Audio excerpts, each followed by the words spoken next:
When I was here last, thank you very much for the prayers for safe travel. I had uneventful trips, both to and from southern New Mexico, clear down by the Mexican border. Do you have your microphone on? I've been told that the microphone doesn't need to be used because of this system here. Can you not hear me? Not as well as you do. Okay. Somebody grab Jason and he's disappeared. The sound system's not working. Say again? The sound system's not working. It's recorded, but it won't do audio. Well, Sheila, would you move up a few rows? There was apparently no remedy for it at this point, Okay, other I than can you hear being you. closer. Okay, I can hear you. Right. If I can't, I'll move closer. So, okay. Or not, you can move further away if you prefer. It's okay. I won't be offended. All right, so we left off with in chapter 3, where Ruth, per Naomi's instructions, has gone to the threshing floor at night concealed. This is very, very risky behavior, okay? So they're taking a chance here, but the outcome is worth it, and I'll explain. We'll see later. But so she's been given the instructions. She's washed herself, she's anointed herself, she's made herself to look like a bride and to appear to be as a bride, but she's covered up. She's concealed herself. And she tells him to lie down at his feet after he's laying down to go to sleep. And she knows that there will be wine at the meal, and so he will imbibe and he'll be a little sleepy, and so he'll lay down and go to sleep. Been working hard all day. And so Boaz has gone to sleep, and so we're beginning in verse 7 of chapter 3. And when Boaz had eaten and drunk and his heart was merry, he went to lie down at the end of the heap of grain. Then she came softly and uncovered his feet and lay down. So basically, he's covered himself with his mantle, as a bedspread, so to speak, multi-purpose garment. And she has crept softly to him so that as not to arouse him, because there are other people we can assume are around the threshing floor. They're also sleeping here and there. And she uncovers his feet, which is unheard of. And she has concealed herself so that no one recognizes her. There are other women there, then obviously, so she is seen as one of them, whatever they're doing. Women covered is the normal state of things. So that she has not made herself known is not in and of itself unusual. So she lays down at his feet after she's uncovered his feet. We explained that this is the opening of a gesture in which she is making the prelude to letting him know that she is available to him as wife. At midnight, verse 8, the man was startled and turned over, and behold, a woman lay at his feet. He said, "Who are you?" And she answered, "I am Ruth, your maidservant. Spread your skirt over your maidservant, for you are next of kin." Now this is in what must be customary language, an invitation for him to take her as wife. And I explained last week that if Boaz had been next of kin, if he had been the nearest one who was eligible to redeem her and carry on the line of her husband, his kinsman, well, with offspring and the management of the property and so forth, then he could have spread his mantle over her as a sign that I take you as wife. And the marriage, let's assume that there was no one else there. I mean, but there were other people there, so we must assume that there was some discretion here. But his doing that would be tantamount to him saying, I will become your husband. And that is a promise, okay? You've heard of breach of promise, okay? Well, in this custom and in this society, that would be a promise. Practically equivalent to a betrothal. Had he gone ahead and spread his mantle over her, that puts her in very intimate relationship with him, physical proximity. And had the circumstances been propitious for that, the marriage could have been consummated at that point. So what we want to take up is, because of the order of things that we're used to, what constitutes a marriage?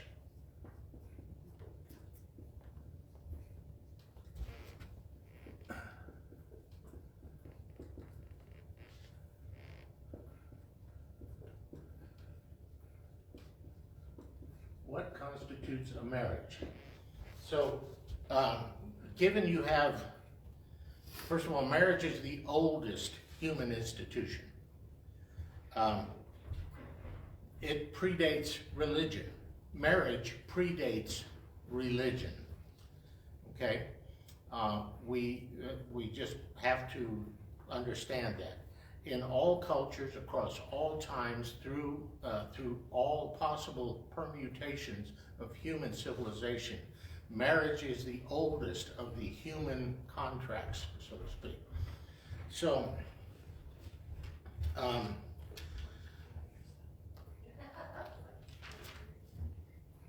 what are the elements involved here? Now, we understand a certain order of things, okay? The elements of the marriage are, first, the intent to marry.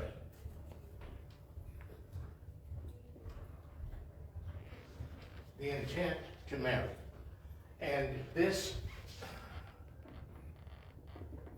involves not only intent, but also consent of the parties.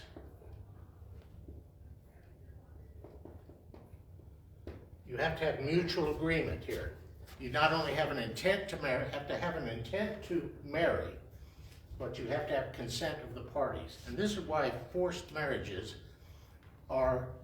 can be so easily annulled, because a marriage in which one party does not consent but is forced through threat of violence or some other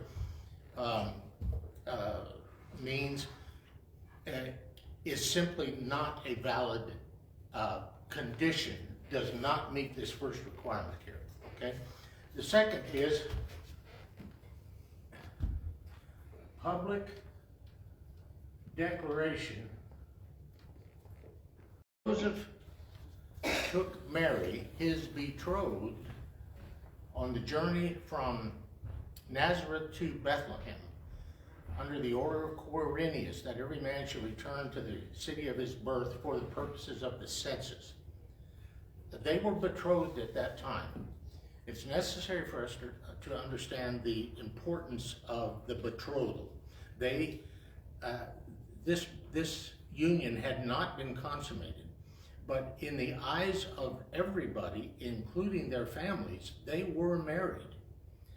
The betrothal was so important, and this is, you can read this in the Mishnah, in the rabbis and so forth, that the dissolution of it required a bill of divorce apart from any consummation. And this is why Joseph is mulling over in his mind. He's a just man. He wants to divorce her quietly so as not to bring further shame upon her because she's pregnant. But there is no possible way, excuse me, that they could have gone on this journey without chaperones from, at the very least, her family, keeping her separate from him on this journey, unless this were the case. The betrothal, the dissolution of a betrothal required a bill of divorce from the husband. That's how important the betrothal was.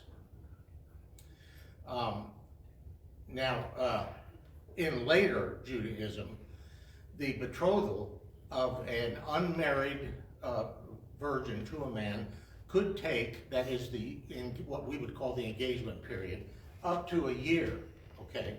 In the case of a widow, 30 days. That doesn't seem to be the case here with the situation. I mean, there were no hard and fast requirements. These are rabbinic requirements that show up later, 2nd century AD and so forth. This is not the case with Ruth, who is a widow. This is, she and her mother-in-law are in circumstances that require that this situation be resolved fairly quickly. There is nothing against that at all. There is no violation of any protocol or certainly any moral strictures here. So the other element, which is not a requirement of the marriage, but that all of this is so that the legitimacy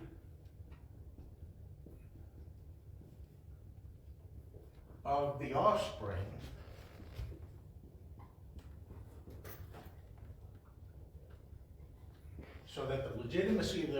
can be established, as well as their rights, I'm sorry, writing this so bad, their rights of inheritance. I'm used to a little more friction. So I'm sliding all over the place. If I go, I'll be surprised. So that the rights of inheritance can be established. So, and this is, and as well as this affords protection of the innocent.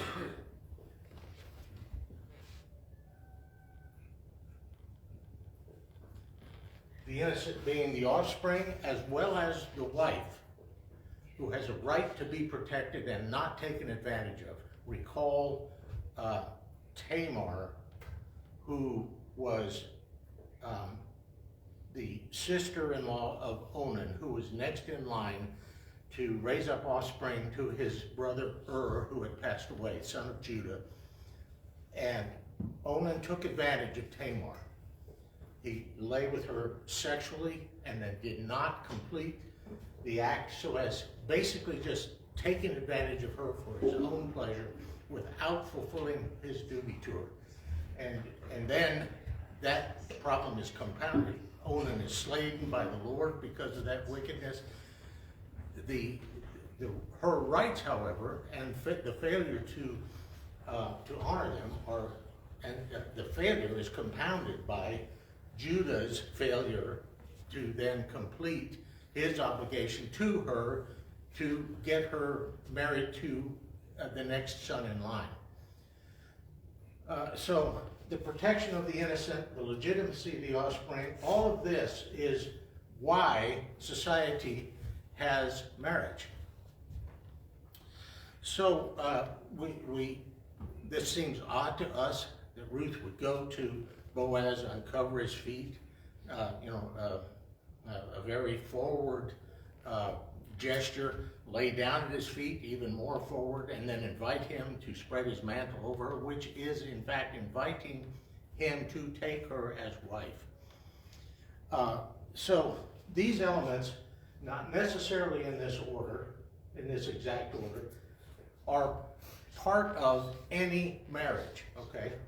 And in any society across time, civilization, and so forth, you have to have two people who are willing to be married to each other. And this includes arranged marriages, okay? In societies where arranged marriages are the norm, the women who are raised in those societies, to the extent that they have not been contaminated by Barbara Cartland novels and that kind of thing, where the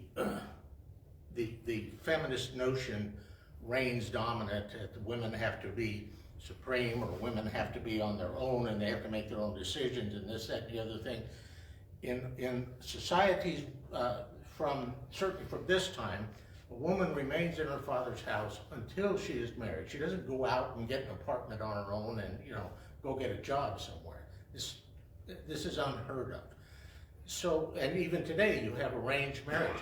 Well, in those societies, the conceiving, begetting, conceiving, and raising of children is still held in high honor. It is not something to be avoided, as in Western societies. Therefore, women want to have children. And as a matter of fact, the difficulty arises where some old codger, some arrangement has been made where some old codger, has been targeted as the husband for some young maid from another family to form some alliance or whatever.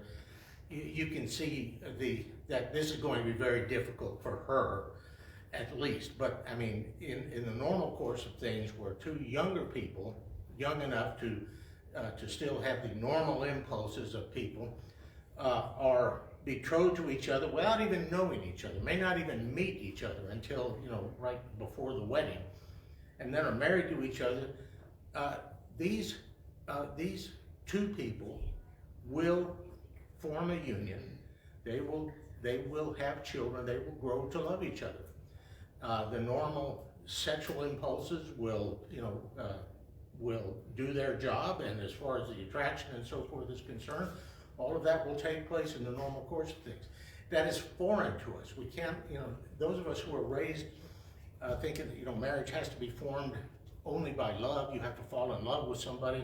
This is a modern concept, and it has not been the rule for humanity throughout the age. Of course, people do fall in love. Those people can always marry each other, obviously. So we just want to understand what's happening here, that there is nothing untoward going on here. This is, the circumstances have dictated that perhaps a normal waiting period is not appropriate here. But there is this, so let's proceed. Let's go ahead and go to, so Boaz praises Ruth. Thank you so much. You haven't gone after young people. You've honored me. After younger men. But there is a kinsman nearer than I who has the right to redeem you that I do not have by virtue of his nearer relationship. And so I need to find out whether he is willing to redeem his right with you or not. So then he gives, he has her lie down, and she remains concealed. And he then, in the morning, gets up early enough so that no one else is up and tells some servant, "Let it not be known that the woman came to the threshing floor." And he said, "Bring the mantle you are wearing to Ruth, hold it out." He gives her 6 measures of barley, which is a fair amount that she can manage at least. And she takes it home to Naomi. Now, giving this to Ruth to carry it home to Naomi says you must not go home empty-handed to your mother-in-law. This is a way of saying, I want Naomi to know that I'm in agreement with this, okay? I am on board with this if we can work it out, if this other fellow does not want to redeem the property and Ruth. And so she goes back, and he says, "Let it not be known that the woman came to the threshing floor." Now, this is for Ruth's protection, because she came at night to the threshing floor, concealed, covered. An unmarried woman, in this case a widow, and we talked last week about the prevalence of prostitution, the ubiquity of prostitution everywhere, that so much so that the almost inevitability of a woman alone out in the countryside being bothered and molested by men, because men who were looking for this sort of thing were accustomed to seeing prostitutes along the way. So Ruth could have been mistaken for a prostitute. This is what a prostitute would do: come to the threshing floor where the workers are, where those with whom she can ply her trade would be assembled. So that's what you would expect of a prostitute. And this would not have been not only not unheard of, but but sort of routine. And we went into all of that, the rape of Dinah back by Shechem, and her brothers taking terrible revenge on the entire clan and city, at the end of which Jacob says, look what you've done, you've made my name a byword here, everybody will hate us and be after us. And they said, should he treat our sister as a harlot? Meaning that there was a treatment of harlots out there. So Ruth is taking a chance here, coming this way, concealed, okay? And Boaz wants to protect her. So let it not be known that the woman came to the threshing floor. So he protects her reputation. He gives her the measures of grain. This is his way of telling Naomi, I'm on board with this. All right, so then, and Naomi says, verse 18, she replied, wait, my daughter, until you learn how the matter turns out, for the man will not rest, but will settle the matter today. Okay, chapter 4.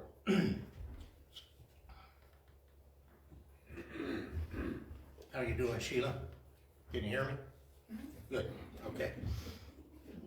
I just wanted to see if you were still awake. All right, chapter 4. Boaz went up to the gate. Remember, the gate is the place where the business is transacted, where all important business is discussed and settled, where legal transactions are witnessed and attested to, and so forth. The gate is one of the most important places. It is the place in the city where the elders sit to conduct their arrangement of affairs and so forth. Boaz went up to the gate and sat down there, and behold, the next of kin, of whom Boaz had spoken, came by. Does anyone in your translation have something there other than next of kin? Kinsman. Kinsman, okay. Next of that, or kinsman, I should say. Anything else? Close relative. Close relative? Okay, so kinsman. The reason I'm asking that is because this word is interesting. This is the technical term. Let's see.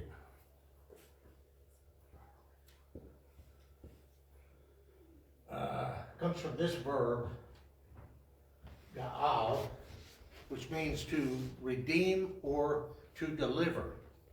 Okay, this verb here. In this context, the kinsman is spoken of as the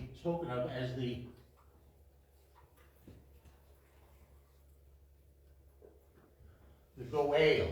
That this is a participle from this verb, meaning the one who delivers, the one who redeems. This is also used in another context of blood revenge. You remember the organizing and establishing of the sanctuary cities in Israel, that where you have someone who has slain someone, and that the man who has slain his family members are coming after you. The family member to whom the duty falls to avenge the blood of the one slain is referred to as the Goel Dam, the revenger of blood, or the redeemer of blood. So in this context, however, it's used because this is the word that's used for this redemption in the Levirate law instructions of the next of kin, whether the brother or some other nearer kin, or the next nearer kin, taking up the responsibility for raising up offspring to the widowed wife, as well as the management of the property, so that the offspring then can inherit properly. All right, so that's what's used here. That's the word that's used, the redeemer, the deliverer, okay, when it says the next of kin came by. Boaz said, turn aside, friend, calls him friend, and sit down here. And he turned aside and sat down, and he took 10 men of the elders of the city and said, sit down here. So they sat down. Then he said to the next of kin, Naomi, who has come back from the country of Moab, is selling the parcel of land which belonged to our kinsman Elimelech. So Boaz has arranged this so that it is immediately apparent to all who are there, the 10 men who he's assembled from the elders of the city to witness this, to attest to the transaction, as well as to the Goel, who obviously can see what's happening here, and understands this, because this kind of thing happens all the time. This is what is done, among other things, at the gate of the city. So this is not, he doesn't feel ambushed here. He understands that this is a normal transaction in which there are obligations that have to be settled. So she's selling the parcel of land which belonged to her kinsman Elimelech. So Boaz presents the case. So I thought I would tell you of it and say, buy it in the presence of those sitting here and in the presence of the elders of my people. If you will redeem it, redeem it. But if you will not, tell me that I may know, for there is no one besides you to redeem it, and I come after you. And he said, I will redeem it. So Boaz sets this up in such a way that the land is placed out there as the primary part of this transaction, and looks to be simple enough. It's now a matter of real estate, albeit real estate that would be held by him for the, actually in that case, in the case of no heirs, then it just becomes his. But he has to buy it, he has to purchase it from Naomi. So then Boaz, let me go ahead and get my notes visible here. Boaz puts that out there first. Everyone hears what is going on. And then he goes ahead and he presents the second half of this deal. The day you buy the field, verse 5, from the hand of Naomi, you are also buying Ruth the Moabitess, the widow of the dead, in order to restore the name of the dead to his inheritance. Then the next of kin, the Goel, the Redeemer, said, I cannot redeem it for myself, lest I impair my own inheritance. Take my right of redemption yourself, for I cannot redeem it. So, now there's something here that we cannot see. There's a complication here that we are not made privy to.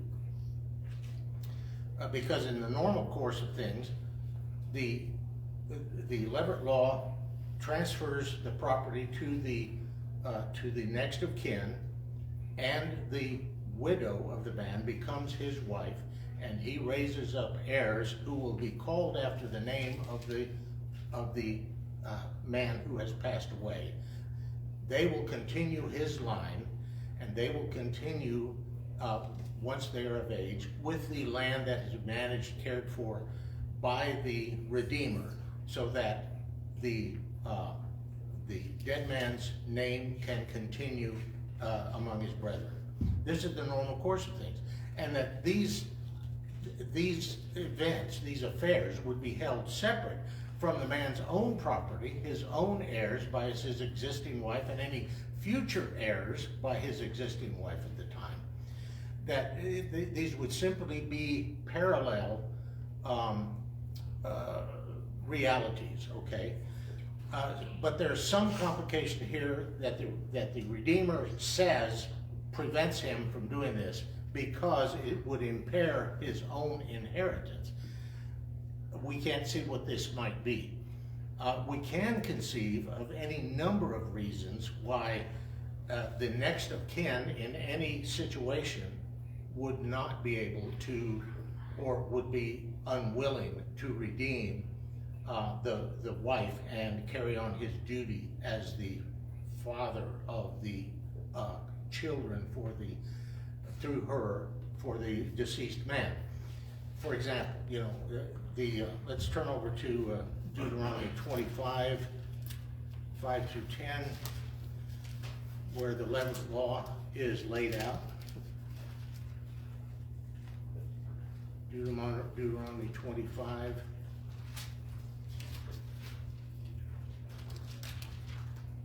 And we'll notice the first words here and begin with verse 5. If brothers dwell together. Now this seems to stipulate, this does stipulate a situation where you have brothers who are dwelling together. Now, it's possible they could be in the same complex of tents, assuming that these are nomadic peoples. They move from place to place with the herds, with the flocks, and they set up their tents where they go. If you have ever seen any footage of this, you know that a degree of privacy can be established even within a complex of tents. But dwelling together, it's perfectly conceivable that you could have a situation where you have two sisters-in-law of brothers who cannot stand each other, and where the brother redeeming the wife of his brother, bringing her into his house as his wife, would create intolerable problems within his own family. So that there is just one perfectly understandable situation. There could be other complications that would arise, which we can't foresee. We could go into what those possibly might be, but that's just one example. That is why it is not an absolute requirement laid out here that the next of kin must do this under penalty of death. It is a very serious thing for the next of kin to refuse, and we're going to go into that right now. So let's just read this. Well, we don't need to read that part right there, but let's go ahead and read on. Let me get back over to Ruth here. So this situation is, he says, I cannot redeem it for myself, lest I impair my own inheritance. Take my right of redemption for yourself, for I cannot redeem it. Now, he comes to this very quickly, without any disapprobation. Let me just go back over to Deuteronomy and read the penalty at that time that the law was laid down for this, the penalty for refusing to do this. So in the Levirate law, the brother will take the wife. He will assume the property for care, for management, to be delivered to the children when they are of age. He will raise up children to his brother. And if the man does not wish, this is verse 7 in Deuteronomy 25, to take his brother's wife, then his brother's wife shall go up to the gate again, see, to the elders again, and say, my husband's brother refuses to perpetuate his brother's name in Israel. He will not perform the duty of a husband's brother to me. Then the elders of the city shall call him. Are you listening, elders? Shall call him and speak to him. You ever had to counsel anybody on a situation like this? Probably not. Okay, but you probably had to counsel people.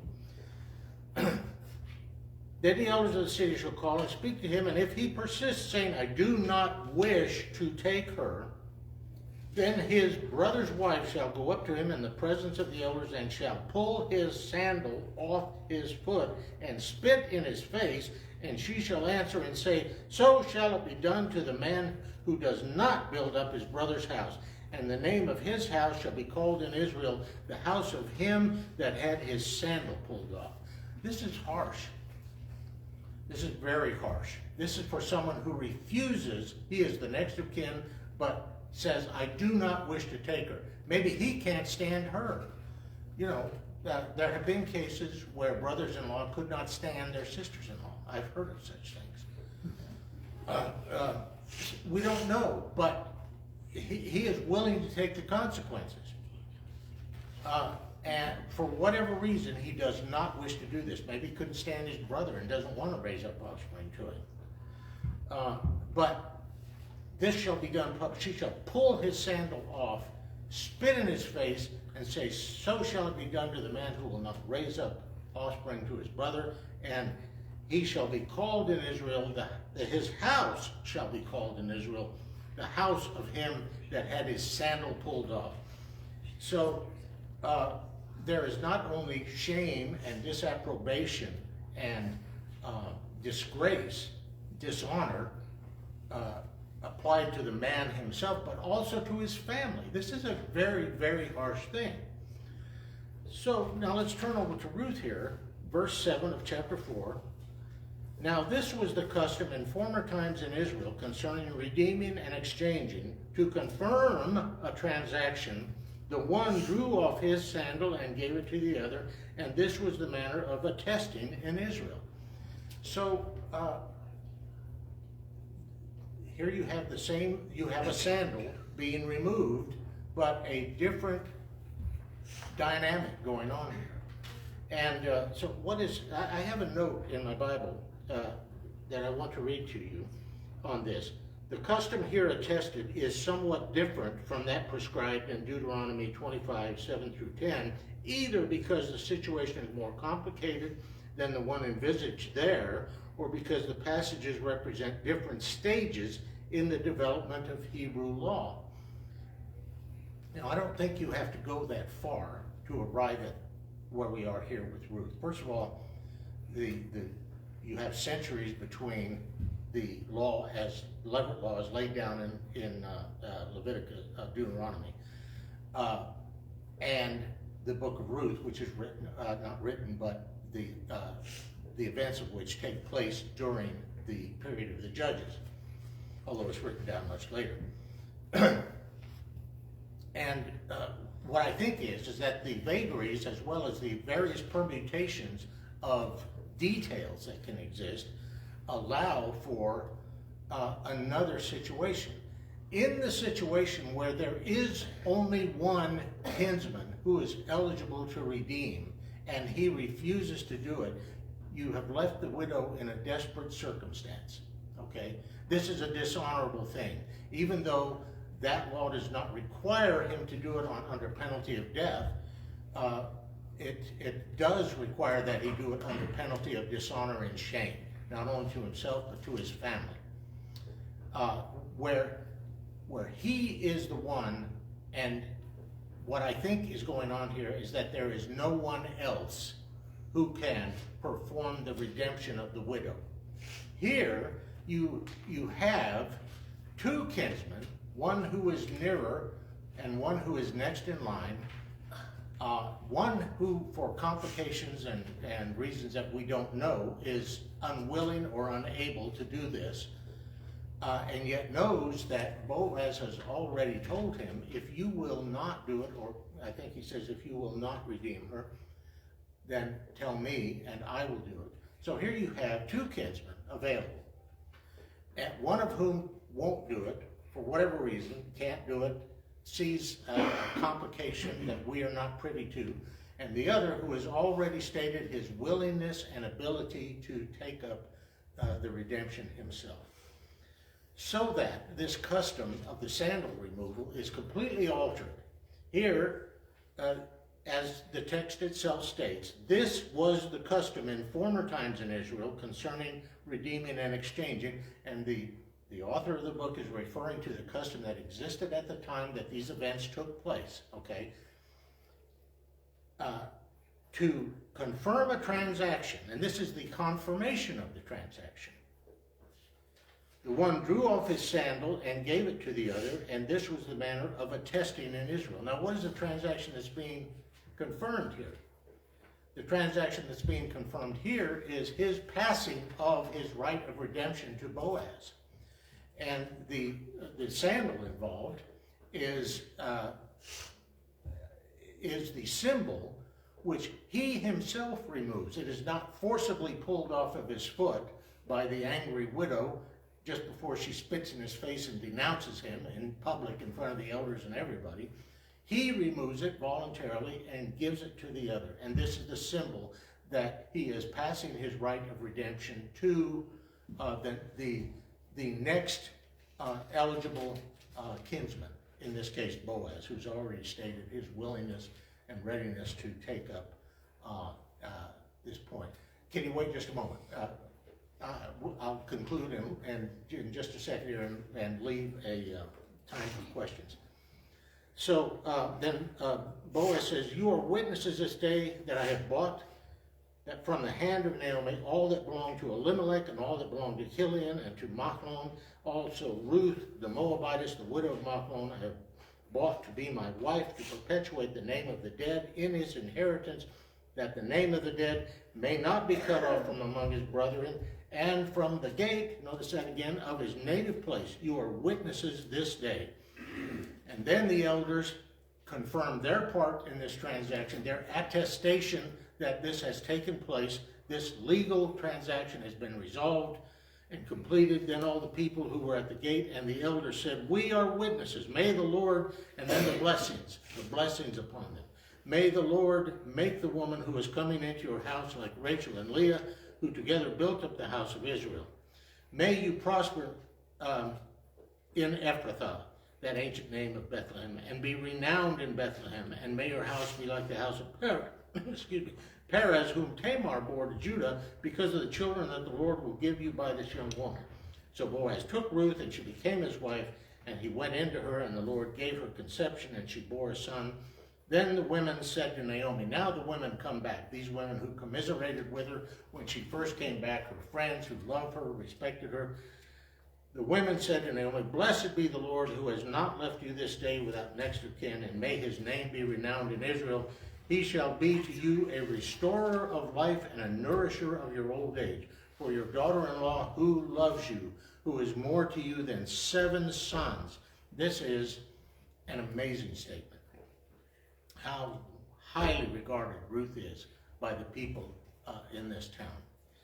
She is more to you than 7 sons, that perfect number. Has borne him. Then Naomi took the child and laid him in her bosom and became his nurse, and the women of the neighborhood gave him a name, saying, a son has been born to Naomi. They named him Obed. He was the father of Jesse, the father of David. Now these are the descendants of Perez. Perez was the father of Hezron, Hezron of Ram, Ram of Aminadab, Aminadab of Nachshon, Nachshon of Salmon, Salmon of Boaz, Boaz of Obed, Obed of Jesse, and Jesse of David. So we end with the lineage of David there. I want you to note before we conclude here that Tamar is mentioned again here as the example of fertility that the people of the town wish upon Boaz and Ruth. This shows, among other things, the complete exoneration of Tamar in the occasion where she had resorted to subterfuge out of necessity to become pregnant by her father-in-law Judah, because Judah failed to complete his responsibilities to get one of his sons to marry her so that she could raise up offspring to her. And the sordid tale in which that takes place, Tamar set that up, and Judah, once he sees the whole thing, he says, she is more righteous than I, because I have failed in my duty. And here Tamar is completely exonerated, and also we must remember that she is in the ancestry of David, who is in the ancestry of Jesus Christ. So this transaction where she pretends to be a prostitute so that she can become pregnant by her dead husband's father, to carry on the name of her dead husband. She does this in desperation. She is exonerated, completely held up as an example of the right kind of fertility that we want for our women. Ovade comes from a verb which means to serve, to support, in some contexts to be a slave, but Ovade or Obed is the support that Naomi will have in her old age. Even though we may assume, though not explicitly stated, she becomes the child's nurse, she becomes a part of Boaz's household. Naomi is brought in with Ruth. All that was Elimelech's, Machlon's, and Chilion's becomes Boaz's to carry on the line of Machlon and Elimelech, and Naomi is finally, their desperate circumstances are resolved. And we have this wonderful, heartwarming tale in which we learn so much of the customs of ancient Israel, as well as of the ancestry of Jesus Christ, and how this foreigner became the grandmother of David the king, and an ancestor of Jesus of Nazareth. Your question, sir. I was just gonna say, this sounds very similar to Numbers chapter 15:32, where they caught a man collecting sticks on the Sabbath day. And they didn't know, they knew that was against the law, but they didn't know what to do with them. 1 minute, let me get over there and see that. 15:32. Gathering sticks on the Sabbath day, those who found him gathering sticks unto Moses. They didn't know what to do with them. Okay. They knew he had broken the law, but this was very early on, and so he had broken the law. They didn't know what to do with him. Well, the law had barely been established, hadn't it? Exactly. I mean, this may have been the first guy to break the law. that law. And so they didn't know what to do with him, and so they had to have Moses and God explain to put him to death, and they figured that out. And so go 400 years into the Judges, a lot of these things that weren't explicitly detailed in the law, it kind of worked them out, and we come to a situation here where it's not the last brother in line, there's another brother, and maybe another brother, and another brother. So instead of having the extreme thing he brought up in Deuteronomy that there's a situation that can occur where you have maybe that brother doesn't redeem her, but the next brother does. And, Well, and so obviously, yeah. over time, every possible permutation of detail that could possibly exist or be conceived of happens. And although the Deuteronomy text specifically states when two brothers dwell together, and this refers to two blood brothers, but of course we extrapolate, and they extrapolate from that the next of kin. So if not the brother, then whoever the next one is, that you can find. That's another reason why genealogy is important. Oxen. Like you brought up earlier, our tradition of love and marriage is completely foreign over 300 years ago. Oh yeah. It did not work that way. Yeah. So like you brought up, some of these marriages were in the process before the children were even able to walk. Sure. So it goes like that. And God had a way of taking care, even a more complicated system, for one reason, because like you brought up, eventually out of the tribe of Judah is going to come Jesus Christ. So the lines were to be kept pure as much as possible, and every avenue had to be checked and balanced before anything was able to happen. So that's why God had it this way, so that there would be no messing around, and why those records were kept as 100% as possible. And we see the providence of God at work here in Ruth, this foreigner from people who were enemies of Israel, declared enemies of Israel, whom it was forbidden to allow the men to come into the assembly, into the 10th generation.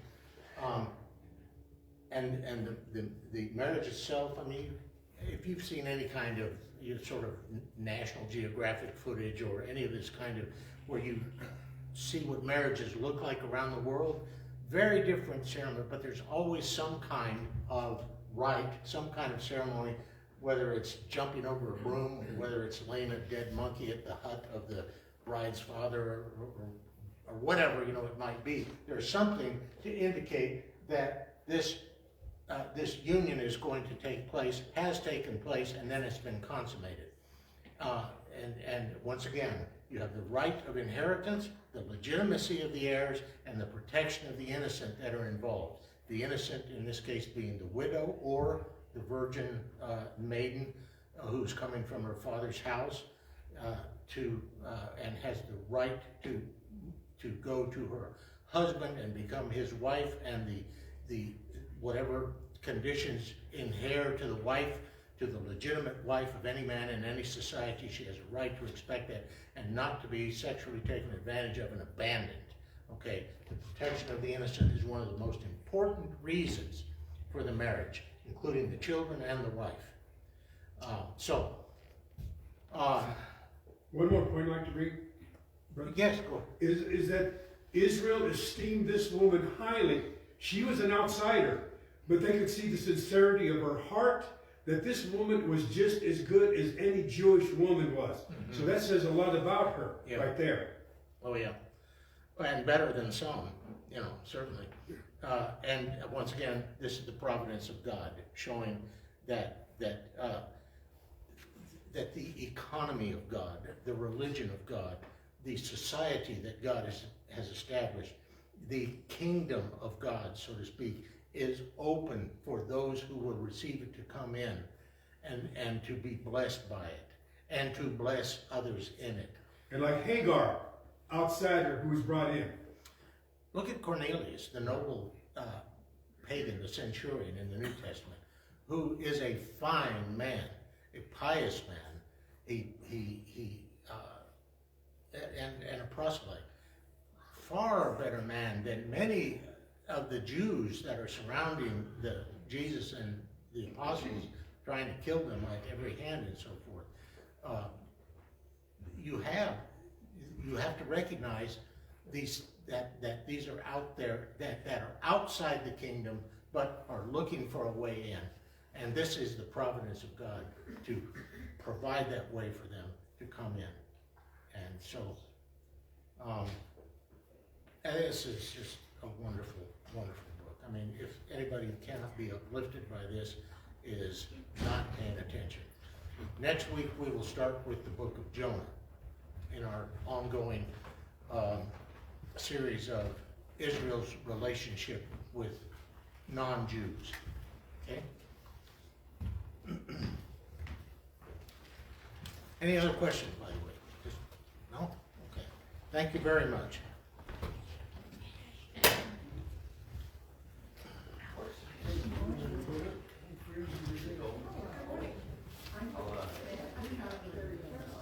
Jim, Bill says he's freezing. He gets like In Arizona, Sunset National Park. After We you were in Sunnyvale when Jason was preaching. Thank you, Paul. About an hour. Thank you. Well, So, they were down to the Black and then Yeah, I'm excited to get stopped. I think you guys. It's working great. Is that right? Bill was following along online, I actually. don't know. No if we'll kidding. get back by- so we didn't have any jumping around and